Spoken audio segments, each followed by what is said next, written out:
8వ అధ్యాయం అపోస్తుల కార్యం 17వ వచనం నుంచి నేను చదువుతున్నాను. అందరూ శ్రద్ధగా చూడండి, గమనించండి. అప్పుడు పేతురును యోహానును వారి మీద చేతులుంచగా వారు పరిశుద్ధాత్మను పొందిరి. అపోస్తులు చేతులుంచుట వలన పరిశుద్ధాత్మ అనుగ్రహింపబడినని సీమోను చూచి వారి ఎదుట ద్రవ్యము పెట్టి, నేనెవని మీద చేతులుంచుదునో వాడు పరిశుద్ధాత్మను పొందినట్లు ఈ అధికారము నా కీయుడని అడిగాను. రైట్. ఈ సీమోను అనే వ్యక్తి గురించి ఎందుకో ప్రభు మరి ఈరోజు చెప్పమన్నారు. నేను యాక్చువల్గా ఏస్కేల్ గ్రంథంలో నుంచే మెసేజ్ రెడీ చేసుకొని వచ్చాను, కానీ ఇప్పటికిప్పుడు ప్రభు నన్ను మరి అది చెప్పమన్నారు కనుక నేను మీకు అది చెప్పాల్సి వస్తూ ఉంది. మరి ఎవరి గురించి చెప్పమంటున్నారో నాకు తెలియదు. దేవుని మహాకృప ఏంటంటే లాస్ట్ మంత్లో ఒక మంచి రెస్పాన్స్ వచ్చింది నాకు. ఏంటంటే సంఘములో ఉన్నవారు ఒకరు నన్ను అడిగారు. నేను మెసేజ్ చెప్పి జనరల్గా ప్రతి వారం మెసేజ్ చెప్పి వెళ్ళిపోయిన తర్వాత వెళ్ళిపోతాను కదా, మామూలుగా అయిపోతాను, ఆ పనిలో నేను ఉంటాను. కానీ ఒక సిస్టర్ గారు నాకు మెసేజ్ పెట్టారు, దేవుడు నాతో ఏమన్నా మీతో మాట్లాడారా అంటే, లేదమ్మా నాతో ఏం మాట్లాడతారు, ఎందుకు ఇలా అడుగుతున్నామంటే, దేవుడు వచ్చి మీతో చెప్తే నా విషయాలన్నీ నాతో మీరు మాట్లాడినట్టుంది. అది నా విషయాలు దేవుడు వచ్చి మీకు చెప్తే సూటిగా నాతో మాట్లాడినట్టే ఉంది.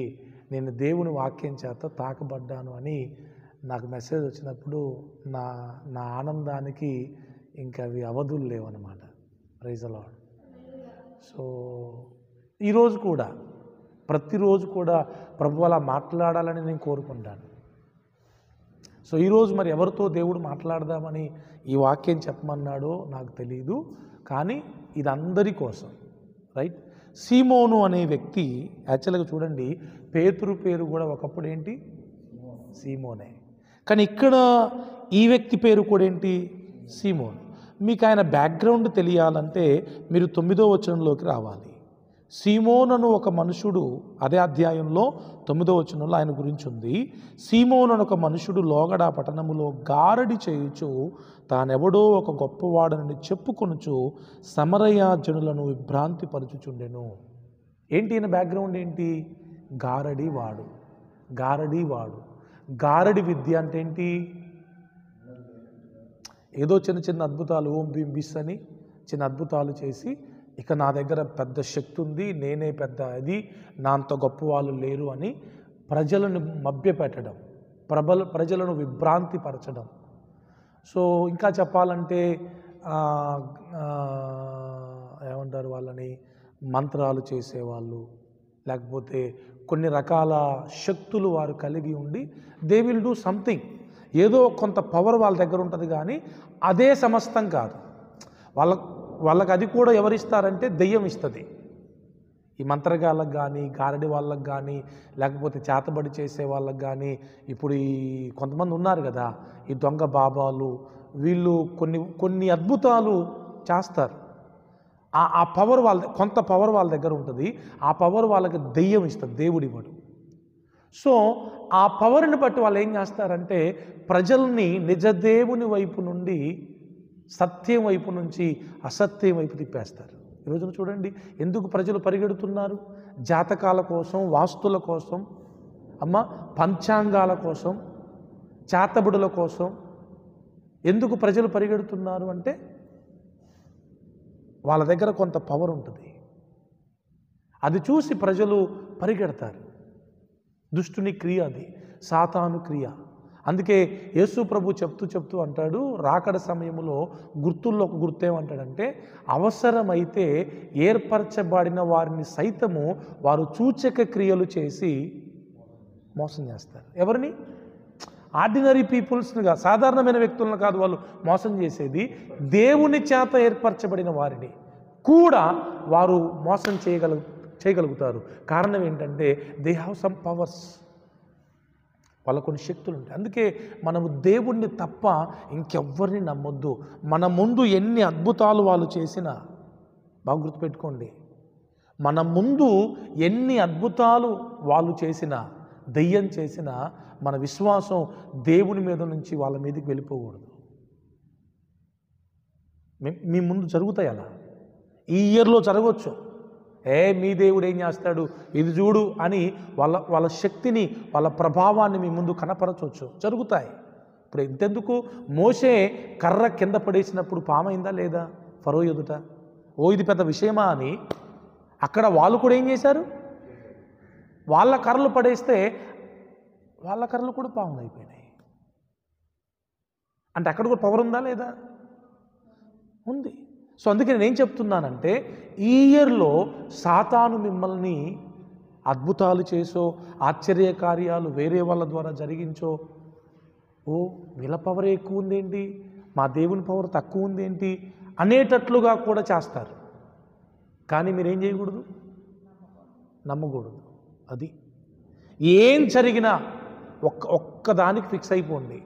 నా జీవితంలో ఏం జరిగినా నేను ప్రభువుని విడిచిపెట్టను. నా విశ్వాసాన్ని ప్రభువు మీద నుంచి ఇంకా వేరే దాని మీదకి నేను ట్రాన్స్ఫర్ చేసుకోను. చచ్చినా యేసు ప్రభువే, బ్రతికినా యేసు ప్రభువే, నాకు మేలు జరిగినా యేసు ప్రభువే, ఈవెన్ కీడు జరిగినా యేసు ప్రభువే. యోబు అన్నట్టుగా ఏంటి, తన భార్యతో అంటాడు, అమ్మ దేవుడు మనకు మేలు చేస్తేనే దేవుడా, మనం కీడు అనుభవింప తగదా అంటాడు కదా. అట్లా మీ జీవితంలో నష్టం జరిగినా యేసుతోనే మీరు ఉండాలి. మీ జీవితంలో ఆశీర్వాదం జరిగినా కూడా యేసుతోనే ఉండాలి. యేసుని విడిచి వెళ్ళకూడదు. ఈ గారడి వాడు చేసే పనులువి.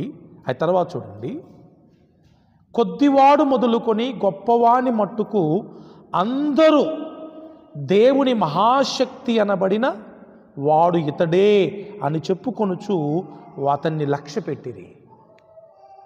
ఏంటమ్మా ఏమనుకుంటున్నారు జనాలు? చిన్నవాడు మొదలుకొని గొప్పవాని వరకు అందరూ దేవుని మహాశక్తి అనబడిన వాడు ఇతడే అని చెప్పుకొనుచు అతన్ని లక్ష్య పెట్టిరి. మన భాషలో చెప్పాలంటే ఈయనే దేవుడురా, ఇంక దేవుడు ఎక్కడో లేడు, ఈయనే దేవుడు అని ఆ ప్రజలందరూ ఆయన్ని దేవునిగా కొలుస్తున్నారు. అమ్మా వింటున్నారా? ఇలాంటి సిచ్యువేషనే 14వ అధ్యాయంలో అనుకుంటా పౌలు బర్నబా విషయంలో కూడా జరుగుద్ది.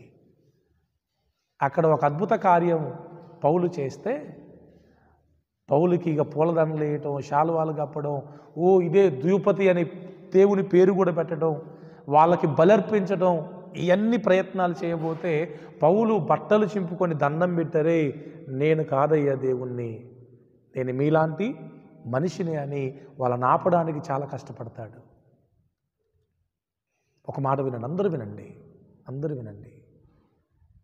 దుష్టుని ప్లాన్ ఏంటంటే, సత్యదేవుడైన, ఆత్మస్వరూపి అయిన, మహిమాస్వరూపి అయిన దేవుణ్ణి ప్రజలు ఆరాధించకుండా సృష్టిని పూజించేటట్లు చేస్తాడు. ఎలాగైనా అవ్వచ్చు. ఇప్పుడు ఏం జరుగుతుంది తెలుసా? సృష్టిలో ఉన్న జంతు పూజ జరుగుతూ ఉంది. జంతువులను పూజిస్తున్నారు, వృక్షాలను, చెట్లను పూజిస్తున్నారు. అవునా? ఇంకోటి ఏంటి తెలుసా? మనుషులను, వ్యక్తి పూజ, వ్యక్తులను కూడా పూజిస్తున్నారు. సృష్టి పూజ, జంతు పూజ, వ్యక్తి పూజ అంటే మనుషుల పూజ, అఘోరా పూజలు కూడా. ఇప్పుడు అఘోరాలను కూడా ఏం చేస్తున్నారు? పూజిస్తున్నారు. ఈ పూజలన్నీ, ఈ ఆరాధన అంతా ఎవరికి చెందాలి? It's belongs to god, creator. సృష్టికర్తకు చెందాల్సిన ఆరాధనను, పూజను దుష్టుడు ఏదో కొన్ని శక్తులు ప్రయోగించి అటు వెళ్ళవలసిన ఆరాధనను, మహిమను, పూజను ఇటువైపు త్రిప్పేస్తున్నాడు. ఈ అంత్య దినాల్లో ఇంకెక్కువ జరుగుతాయి. ఇప్పుడు చూడండి, చాలామంది సమాధి దగ్గరికి వెళ్తే, అమ్మా చనిపోయిన వ్యక్తి దగ్గరికి వెళ్ళి దండం పెడతారా లేదా? చూసారా మీరు? ఒక పూల దండ వేయటం, దండం పెట్టడం, సమాధి దగ్గరికి వెళ్ళినా దండం పెట్టడం. ప్రభు ఏమన్నాడు? నేను తప్ప వేరొక దేవుడు మీకు ఉండకూడదు, నాకు తప్ప ఇంకెవరికి మీరు మ్రొక్కకూడదు, నమస్కరించొద్దని చెప్పాడు. ఇప్పుడు షడ్రక్ మేషక్ అబేద్నెగోలు ఎందుకు అగ్నిగుండంలో వేయబడ్డారు? What is the main reason? మొక్కనందుకేగా, దండం పెట్టనందుకేగా. ఒక్క దండం చేతిలో పెడితే అయిపోయా, అగ్నిగుండం తప్పించుకుంటారుగా. మరి మనోళ్ళు ఎంత ఈజీగా శవానికి దండం పెట్టేస్తున్నారు, సమాధికి దండం పెడుతున్నారు, మనుషులకు దండం పెడుతున్నారు, జంతువులకు మొక్కుతున్నారు. కోతిని ఆరాధించేవాళ్ళు, వేణువుని ఆవును ఆరాధించే వాళ్ళు ఉన్నారు. సాతాను దృష్టి ఒకటే, అటు చెందాల్సింది ఇటు పంపించాలి, అంతే. మీరు పొరపాటున దేవునికి తప్ప ఇంకెవ్వరికి మ్రొక్కొద్దు, ఓకేనా? అలా జరుగుతుంది అక్కడ. తర్వాత అతడు బహుకాలము గారడీలు చేయుచు వారిని విభ్రాంతి పరిచినందున వారు అతన్ని లక్ష్యపెట్టిరి. ఇది చాలా కాలం జరుగుతూ ఉంది. అయితే ఫిలిప్పు దేవుని రాజ్యమును గూర్చియు యేసుక్రీస్తు నామమును గూర్చి స్వార్థ ప్రకటించుచుండగా వారతన్ని నమ్మి పురుషులను స్త్రీలను బాప్తిస్మం పొందిరి. ఇక్కడ ఆగాలి మీరందరూ. చాలా కాలం నుంచి గారడీ సీమోని ఇలా జరిగిస్తూ ఉంటే సడన్గా ఫిలిప్ అనే ఒక సువార్థికుడు, ఇంకా చెప్పాలంటే సువార్థికుడు కాదు, భోజనాల పరిచర్యకి సమర్పించుకున్న వ్యక్తి ఆయన, అంతేగా. స్టెఫెను ఈయన, వీళ్ళిద్దరు.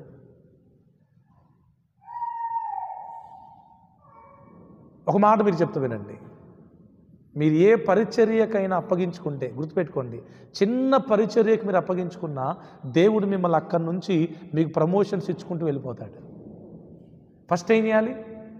ఒక చిన్నదానికైనా మీరు సమర్పించుకోవాలి దేవునికి. ప్రభు ఇగో నీది పరిచర్య చేస్తా ఈ సంవత్సరం అని చిన్నదానికి నువ్వు సమర్పించుకొని దాంట్లో నమ్మకంగా ఉంటే ఇక నీకు ప్రమోషన్స్ వస్తూనే ఉంటాయి. ఫిలిప్పు చేసిన మొదటి పని అదే. నేను భోజనాల పరిచర్యకి సమర్పించుకుంటాను ప్రభు అని సమర్పించుకుంటే దేవుడి రోజున ఆయన గొప్ప సువార్థికునిగా చేశాడు. ఆ వంట పరిచర్యకి సమర్పించుకున్న ఆయన వచ్చి సువార్త చెప్తే ఇంతకాలం సీమోను మాటలు నమ్మిన వారందరూ ఇప్పుడు ఎవరు నమ్మారు? ఫిలిప్పు మాటలను నమ్మటమే కాకుండా పురుషులను స్త్రీలను బాప్తిస్మం పొందారు. ఇప్పుడు చెప్పండి, ఎంతో కాలంగా సీమోను మాటలు నమ్మి ఆయన్ని దేవునిగా ఆరాధిస్తున్న ప్రజలు అంత డీప్కి వెళ్ళిపోయారు లేదా? ఇప్పుడు సడన్గా ఫిలిప్పు మాటలు నమ్మి బాప్తిస్మం పొందారంటే అది సాధారణమైన విషయమా? ఈయన వెళ్ళాడు, చెప్పాడు, నమ్మారు, మారారు, బాప్తిస్మం కూడా తీసేసుకున్నారు. వెంటనే జరిగిన కార్యం.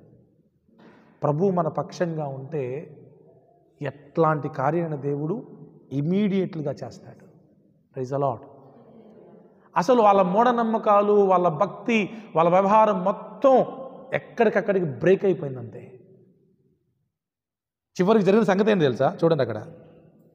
అప్పుడు సీమోను కూడా నమ్మి బాప్తిస్మము పొంది ఫిలిప్పుని ఎడబాయకుండి సూచక క్రియలను గొప్ప అద్భుతములను జరుగుట చూచి విభ్రాంతి నొందెను. పాయింట్ ఏంటి తెలుసా? అందరిని విభ్రాంతి పరిచిన వాడు ఈడి భ్రాంతి పొందుతున్నాడు. That is the power of god. హల్లెలూయా. దేవునికి మహిమ కలుగును గాక. అది దేవుని శక్తి. ఆశ్చర్యపరిచేటోనికి ఆశ్చర్యం కలుగుతూ ఉంది. దేవుని నిజమైన శక్తి మేనిఫెస్ట్ అయినప్పుడు, మేనిఫెస్ట్ అవ్వడం అంటే అది దేవుని నిజమైన శక్తి ప్రజల ముందు అలా కనబడ్డప్పుడు, మేనిఫెస్ట్ అయినప్పుడు ప్రజలు ఎంతటి వారైనా ఆశ్చర్యపోతారు అంతే. వేరే దిక్కు లేక అందరూ మారిపోతే మనోడు కూడా లైన్ కట్టాడు. ఇంకా ఆయన కూడా నమ్మి బాప్తిస్మం పొంది ఫిలిప్పును ఎడబాయకుండా ఉన్నాడు. ఇంతకుముందు అందరూ ఈయన ఎడబాయకుండా ఉన్నారు, ఇప్పుడు ఈయన ఫిలిప్పుని ఎడబాయకుండా ఉన్నాడు. ఇంత జరిగింది, ఇంత జరిగింది. ఇది ఆయన బ్యాక్గ్రౌండ్, అంతేనా? ఈలోపు ఏం జరిగిందంటే, సమరయ వారు దేవుని వాక్యం అంగీకరించిన యెరూషలేములోని అపోస్తులు విని పేతురును యోహానును వారి యొద్దకు పంపిరి. వీరు వచ్చి వారు పరిశుద్ధాత్మను పొందవలన వారి కొరకు ప్రార్థన చేసిరి. అంతకుముందు వారిలో ఎవరి మీదనూ ఆయన దిగి ఉండలేదు. వారు ప్రభువైన యేసు నామమున బాప్తిసం మాత్రం పొంది ఉండిరి. చూడండి, ఒక చిన్న వ్యక్తి ఫిలిప్పు ఒక అపోస్తలుడు కాదు, ఒక పాస్టర్ కాదు, దేవునికి నమ్మకస్తుడు. అతని ద్వారా దేవుడు గొప్ప కార్యాలు చేయడం ప్రారంభించారు. నేను మీ అందరిని ఎంకరేజ్ చేస్తున్నాను. నేను ప్లీజ్ వినండి, ఈ మాట వినండి. బ్రదర్ మంచి మాట చెప్పారు, నాకు సంతోషకరమైన మాట చెప్పారు, సువార్త ప్రారంభించాను అని. Please start evangelism. ఈ నూతన సంవత్సరంలో మీరందరూ సువార్తను ప్రకటించండి. సువార్తను ప్రకటించడం ప్రారంభించండి. ఇన్ని కరపత్రాలు అన్నారం మందిరంలో మురిగిపోతున్నాయి, ఎవ్వరు వాటిని వాడక. తీసుకోండి, వెళ్ళండి, ప్రజల దగ్గరికి వెళ్ళండి, కరపత్రాలు ఇవ్వండి, చెప్పండి. నన్నేం వాడుకుంటారులే దేవుడు, నా ద్వారా ఏం జరుగుతాయి అనుకోవద్దు. ఫిలిప్పు సేవకుడే కాదు, వంట దగ్గర పరిచర్యకి సమర్పించుకున్న వ్యక్తి. అతని ద్వారా ఒక గారడివాడు మారడమే కాకుండా ఆ ప్రాంతంలో ఉన్న ప్రజలందరూ మారారు. పవర్ మందా దేవుందా? జస్ట్ మనం నిలబడాలంతే. వెళ్ళి 4 మాటలు చెప్పి దేవుని పక్షంగా నిలబడితే దేవుడు మన పక్షంగా అద్భుతాలు చేస్తాడు.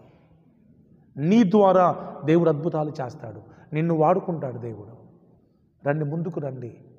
సువార్త చెప్పకుండా మౌనంగా ఉండకండి.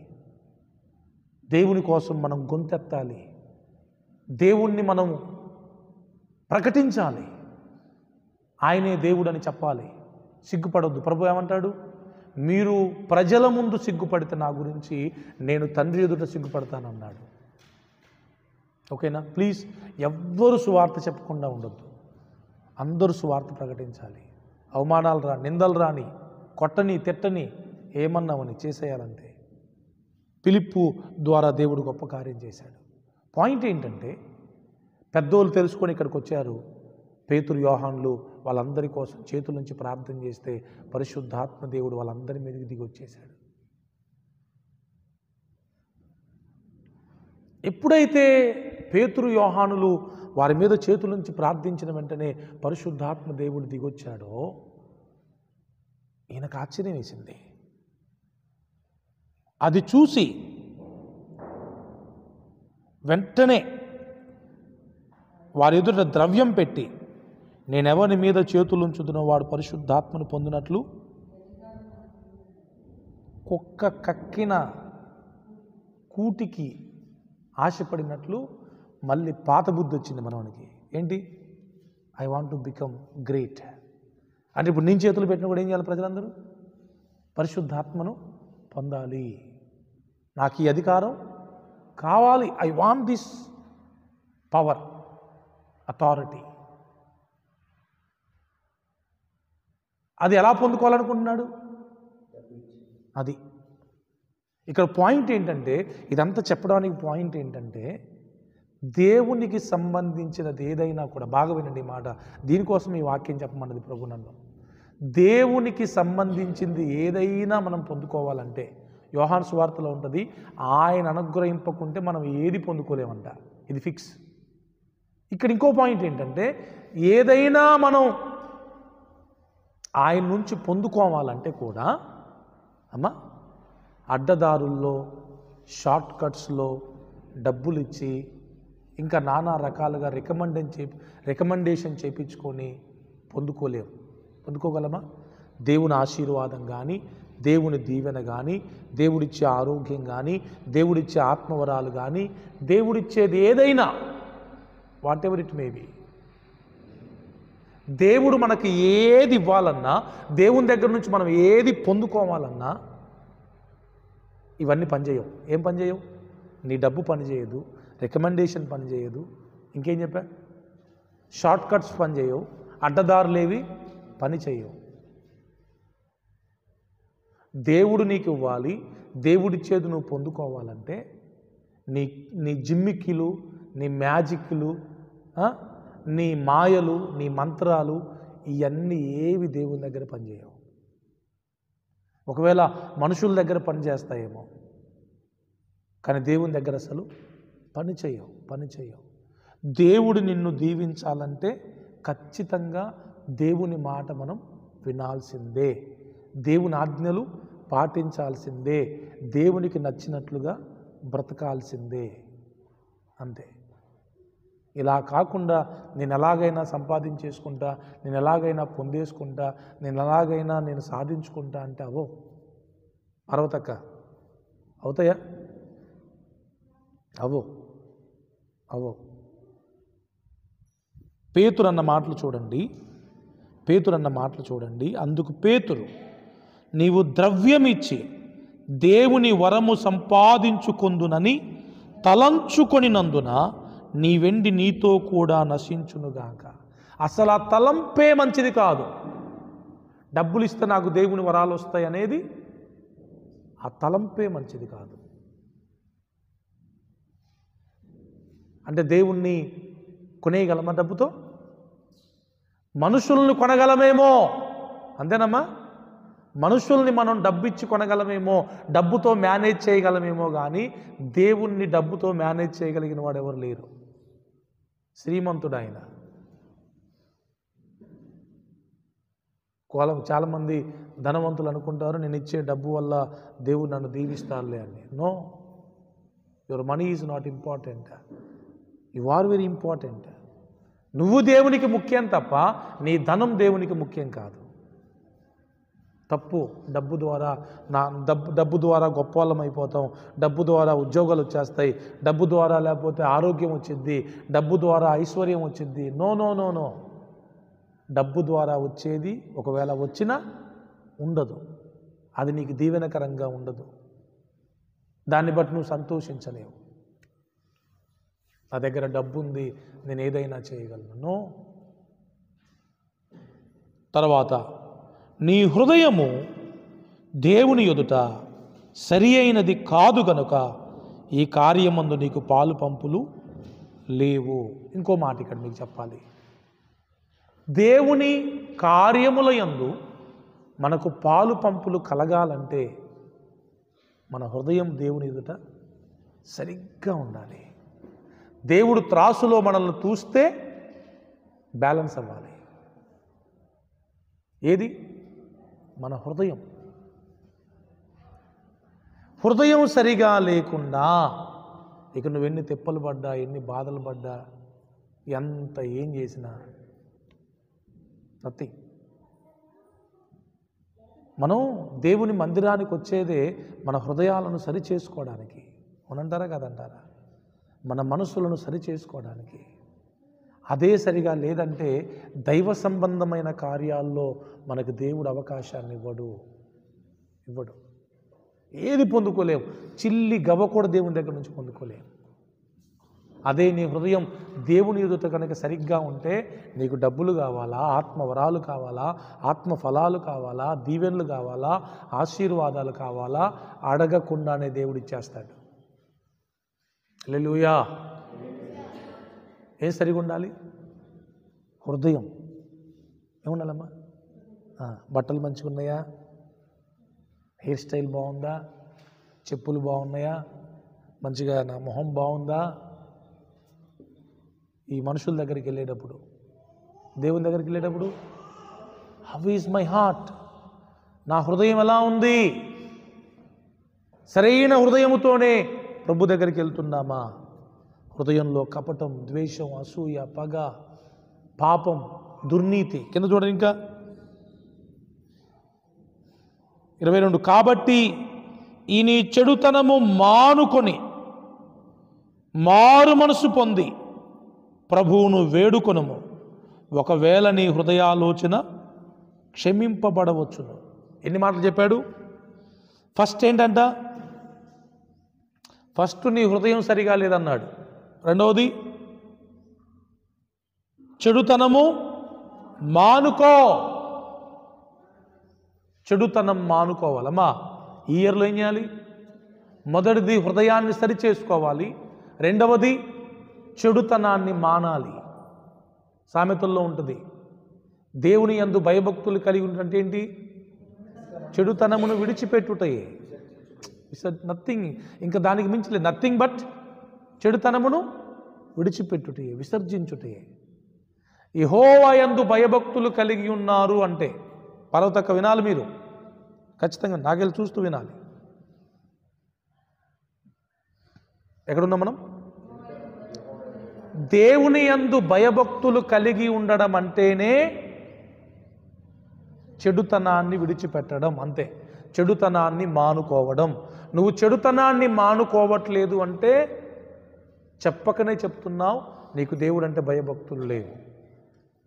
ఈ ఇయర్లో మనం ఖచ్చితంగా హృదయాన్ని సరిచేసుకోవాలి, చెడుతనాన్ని ఖచ్చితంగా మానుకోవాలి. నో డౌట్ ఎట్ ఆల్, అనుమానమే లేదు.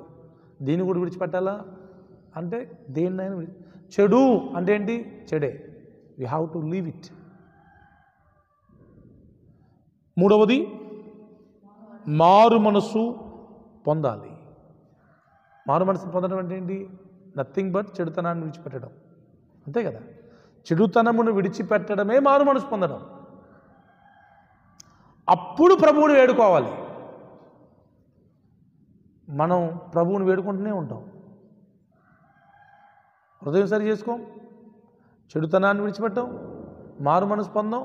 కానీ ప్రభువా ప్రభువా ప్రభువా ప్రభు ఏమంటారు తెలుసా? ప్రభువా ప్రభువా అని పిలిచేవాడు పరలోక రాజ్యం చారడు అని ఆయన అంటాడు. మనమేమో ప్రభువా ప్రభువా ప్రభువా. అదే వద్దు. ప్రభువా ప్రభువా అని పిలుచు ప్రతివాడు పరలోక రాజ్యమును చారడు కానీ తండ్రి చిత్తమును నెరవేర్చువాడు చేరతాడు. సో హృదయాన్ని సరిచేసుకోకుండా, చెడుతమును మానకుండా, మారు మనసు పొందకుండా వేడుకోవడం అనేది ప్రభు క్షమించడు. ఇంకా ఆ ప్రార్థన దేవుడు వినడు. మొదటి పేతురు పత్రిక, ఎస్ అందరూ, నా టైం అయిపోయింది. మొదటి పేతురు పత్రిక 3వ అధ్యాయం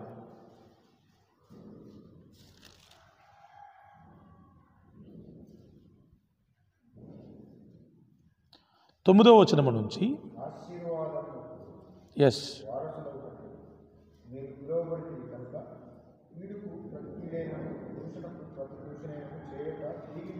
మా ఏం చేయాలి?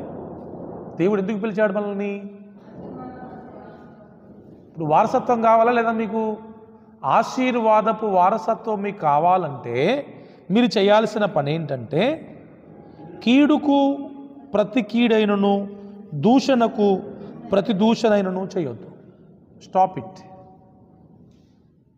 కీడు చేయొద్దు. నీకు కీడు చేశారు, నువ్వు మళ్ళీ కీడు చేయొద్దు. నిన్న ఒకరు దూషించారు, తిరిగి నువ్వు దూషించొద్దు.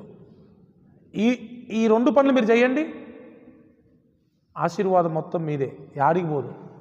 ఎంతమంది కీడు చేసినా, ఎంతమంది దూషించినా, అసలు హేతువు లేని శాపం తలగదని బైబిల్లోనే ఉందిగా. బండ బూతులు పెట్టని, శాపనార్థాలు పెట్టని, ఏమ్మా నువ్వు పోతావు, నువ్వు నాశనం అయిపోతావు, నువ్వు పోతావు, నీళ్లు పోయిద్ది, ఎన్నన్నా అన్నీ అన్నోళ్ళు పోతారు తప్ప మనం గట్టికుంటాం అక్కడే. ఎప్పుడు దెర్ ఈజ్ ఏ కండిషన్. ఎప్పుడు మనం తిరిగి కీడు చేయకుండా ఉన్నప్పుడు, మనం తిరిగి దూషించకుండా ఉన్నప్పుడు మన అన్నవారు కనబడకుండా పోతారు తప్ప మనం అక్కడే వేరుతన్న ఉంటాం, అంతే. హల్లెలూయా. నేను ఎవడు కదిలించలేడు. ఇది ఆశీర్వాదం. ఆశీర్వాదానికి వారసులం అవ్వాలంటే ఇలా చేయాలి. తర్వాత ఏముంది? జీవమును ప్రేమించి మంచి దినములు చూడగోరువాడు. ఈ సంవత్సరంలో మీకు మంచి రోజులు కావాలా? ముహూర్తాల దగ్గరికి పోతే చెప్పరాళ్ళు, వాళ్ళు చెప్పినా ఈ వేస్ట్. అన్ని పెళ్ళిళ్ళు ముహూర్తాలుగా చేసుకుంటారు. అన్ని పెళ్ళిళ్ళు మళ్ళీ గొడవలు, కేసులు కోర్టుకి వెళ్తున్నాయి. మరి వాళ్ళ ముహూర్తాలు మంచిగా వెళ్ళిపోతున్నాయి. 11 గంటల 35 నిమిషాల ఇన్ని సెకండ్లకి ఆ నక్షత్రం ఈ నక్షత్రం గాడిద గుడ్డు అన్నీ చేసి మళ్ళీ పోలీస్ స్టేషన్ పోయి కొట్టుకొని కోర్టుకు పోయి విడాకులు తీసుకుంటున్నారు పెద్ద పెద్దోళ్ళు. మన అడిగింది ఎవరు? మంచి దినములు చూడగోరాలంటే దేవుని వాక్యం చెప్తుంది చూడండి.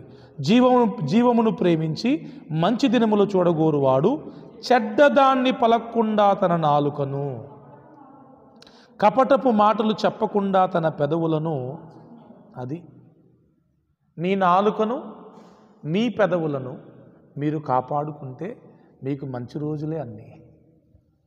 మంచి రోజులని ఇప్పుడు మీ నాలుక చేతిలో మీ పెదవుల చేతిలో ఉన్నాయి. అమ్మా వింటున్నారా? ఎక్కడున్నాయి మంచి రోజులన్నీ? పంతుల దగ్గర లేవు. మీ నోటిలో మీ నోటి దగ్గర మీ పెదవుల దగ్గర ఉన్నాయి. చెడ్డదాన్ని పలకకుండా నాలుకను, కపటపు మాటలు చెప్పకుండా పెదవులను కాచుకుంటే ఇంకంతే, నీకు మంచి రోజులే. తర్వాత అతడు కీడు నుండి తొలగి మేలు చేయవలెను, సమాధానమును వెదకి. గొడవల్ని వెతకొద్దు.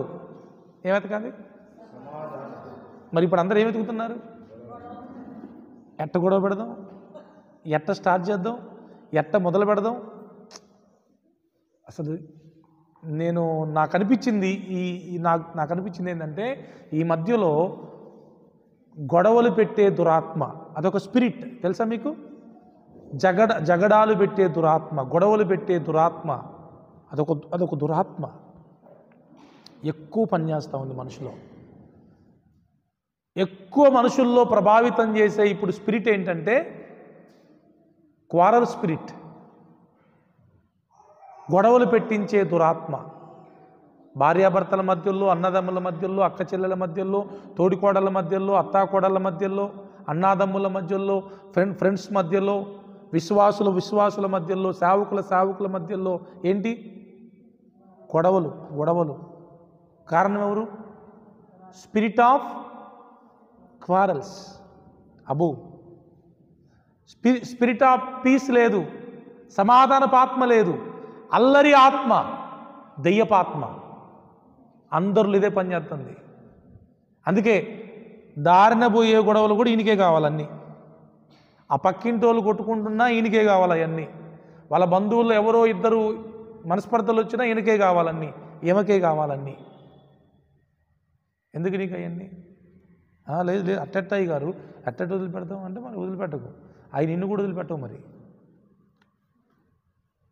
ఈ ఆత్మ పనిచేస్తూ ఉంది. సమాధానాన్ని వెతకాలి కానీ గొడవలను వెతుకుతున్నారు. ఇలాంటి వారికి మంచి రోజులు ఉండవు. అసలు ముఖ్యమైన విషయం ఎందుకు ఈ వాక్యం తీపిచ్చిందంటే, ప్రభువు కన్నులు నీతిమంతుల మీదను, ఆయన చెవులు వారి ప్రార్థనల వైపునను ఉన్నవి కానీ ప్రభువు ముఖము కీడు చేయు వారికి విరోధముగా ఉన్నది. Is it clear? చాలా క్లియర్గా ఉంది. గ్రాంధికం కాదు ఇది, లేకపోతే ఇంకేదో భాష కాదు ఇది, సంస్కృతం కాదు, తెలుగు, అచ్చ తెలుగు. ప్రభు ముఖం, ప్రభు కన్నులేమో నీతిమంతుల మీద, ఆయన చెవులేమో వారి ప్రార్థనల వైపు ఉన్నవి. అంటే నీతిమంతుల వైపు ప్రభు చూస్తున్నాడు, ఆయన ముఖం ఉంది. నీతిమంతుల ప్రార్థనల వైపు ఆయన చెవులు ఉన్నాయి. కానీ ప్రభు ముఖం కీడు చేయు వారికి విరోధముగా ఉన్నది. ఇక్కడ పేతురు ఏమంటున్నాడు ఏంటంటే, నువ్వు చెడుతనం మానుకో, మారు మనసు పొందు, ప్రభువును వేడుకో. ఒకవేళ నీ హృదయాలోచన క్షమింపబడవచ్చును. నీవు ఘోర దుష్టత్వములోను దుర్నీతి బంధకములలోనూ ఉన్నట్టు నాకు కనబడుచున్నదని చెప్పెను. ఈ మాట నేను మీకు చెప్పాలనుకుంటున్నాను. చాలామంది ఎలా ఉన్నారు ఇప్పుడు అమ్మా? చాలామంది ఘోర దుష్టత్వంలోనూ, అంటే చేదైన పథ్యములోనూ దుర్నీతి బంధకములలోనూ ఉన్నట్టు నాకు కనబడుచున్నదని చెప్పాను. నాకు కూడా కొంతమంది అట్లనే కనబడుతున్నారు. మీరు కూడా ఘోరమైన దుష్టత్వం అంటే అర్థం తెలుసా మీకు? దుష్టుని యొక్క తత్వం అంటే ఏంటి? క్యారెక్టర్, క్రియలు, ప్రవర్తన, మనసు. దేవుని తత్వం ఉండాలి మనకు, అవునా? దేవ స్వభావములో మనం పాలివారం అవ్వాలంటాడు. ఏ స్వభావం? దేవ స్వభావం, దేవుని స్వభావంలో పాలివారం అవ్వాలి తప్ప దుష్టుని స్వభావంలో మనం పాలివారం. చేదైన పైత్యం అని కింద రాయబడి ఉంది. ఏ పైత్యం? మంచిది కాదు. ఘోర దుష్టత్వములోను దుర్నీతి బంధకాలు. ఏ నీతి? నీతి బంధకాలు ఉండాలి తప్ప మనకి దుర్నీతి బంధకాలు ఉండకూడదు. అందుకు సీమోను, మీరు చెప్పిన వాటిలో ఏదియు నా మీదికి రాకుండా మీరే నా కొరకు ప్రభువును వేడుకొనుడి అని చెప్పాను. ఎంత దారుణం అండి! నువ్వు ప్రార్థన చేసుకోమంటే నువ్వే చేయంటే నేనా? ఏమా మీకు మాట చెప్పనా? మీరేమనుకోకండి. ఏమనుకోరుగా? అనుకుంటారా? అనుకుంటారు. ఏమైంది? అనుకోండి. ఎక్కువ ప్రార్థన మీరు చేసుకోవాలా? ఎక్కువ ఎవరు చేసుకోవాలా? మీ గురించి మీరే ఎక్కువ ప్రార్థన చేసుకోవాలా?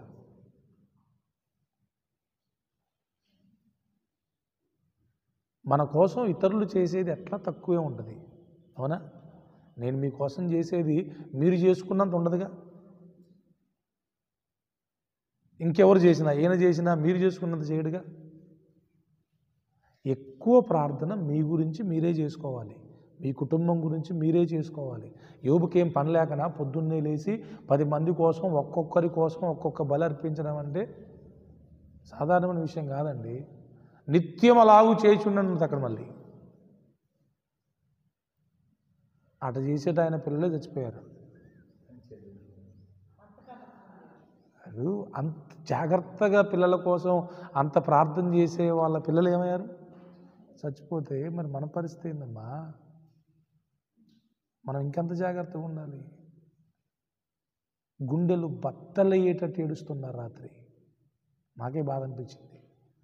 ఆ సిస్టర్ గారు అంత ఏడవటం ఎప్పుడు చూడలేదు. చాలా ఫ్రెండ్లీగా ఉంటారు.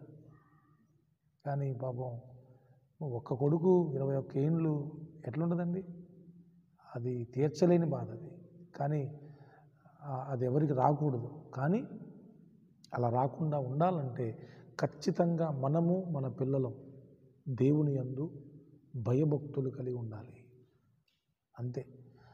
దేవుని యందు మనం భయభక్తులు కలిగి ఉన్నప్పుడు ఆటోమేటిక్గా దేవుని కంచె మన చుట్టూ ఉంటుంది.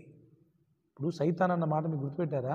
ఉరకనే దీవించావా అంటే, ఉరకనే నీ యందు భయభక్తులు కలిగి ఉన్నాడా ఆయన అంటే యాక్చువల్గా అది నింద. కానీ యోబుకు దేవుడు ఉరకనే ఆశీర్వాదాలు చుట్టూ కంచె వేయలేదు. తన భక్తిని బట్టే అవన్నీ ఇచ్చాడు. ఇత్తే భక్తి చేయట్లా ఆయన. సైతాను మాటలు ఎప్పుడు మనం నమ్మకూడదు. అది రెచ్చగొట్టే మాటలే చెప్పుద్ది. ఉరకనే నీ యందు భయభక్తులు కలిగి ఉన్నాడా? అన్ని ఇచ్చినావు, అంత చుట్టూ కంచె ఉంచినావు కాబట్టి ఎంత భక్తి చేస్తున్నాడు, మొత్తం తీసేయి, ఇప్పుడే నిన్ను దూషిస్తాడు. ఇది యోబు మీద సైతాను మోపిన నింద. కానీ అది నిజం కాదు అని యోబు నిరూపించుకున్నాడు. అవునా కదా? మనం దేవుని యందు భయభక్తులు కలిగి ఉంటే దేవుని భద్రత ఉంటుంది, దేవుని కాపుదల ఉంటుంది, దేవుని దీవెన ఉంటుంది, దేవుని ఆశీర్వాదం ఉంటుంది. మన భక్తేనండి మనకు అన్ని తీసుకొచ్చేది. మన భక్తి మనకు అన్ని తీసుకొచ్చి పెట్టుద్ది. అందుకే మనం ప్రార్థన చేసుకోవాలి, మనం బైబిల్ చదువుకోవాలి, మనం పరిశుద్ధంగా ఉండాలి, మన పిల్లల్ని దేవుని మార్గాల్లో మనము నడిపించాలి, హెచ్చరికలు చేయాలి, గద్దించాలి, బుద్ధి చెప్పాలి, శిక్షించాలి. అవునా? ఇప్పుడు ఎంత పెద్ద శిక్ష వాళ్ళకి అది చెప్పండి ఏమ్మా. ఆ పేరెంట్స్కి ఎంత పెద్ద శిక్ష అది. సో ప్రభు ఆ కుటుంబాన్ని ఆదరించునుగాక. సో దేవుని సేవకునిగా నేను మీకు చెప్పే మాట ఒకటే, చాలామంది క్రైస్తవులు కూడా ఘోరమైన దుష్టత్వములోను దుర్నీతి బంధకాల్లో ఉన్నారు. అందుకే వాళ్ళ మాటలు, వాళ్ళ చూపులు, వాళ్ళ క్రియలు, వాళ్ళ ప్రవర్తన చాలా బాగోదు.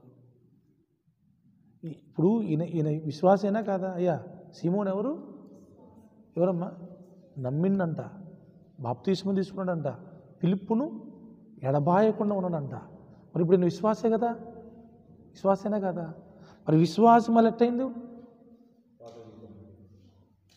ఘోరమైన దుష్టత్వం, ఘోరమైన దుర్నీతి బంధకాలు. ఒక అన్యుని గురించి మనం మాట్లాడుకోవట్లే ఇక్కడ. దేవుణ్ణి నమ్మిన వ్యక్తికి ఉన్న క్వాలిటీస్ ఇవి. అలా ఉండొచ్చా?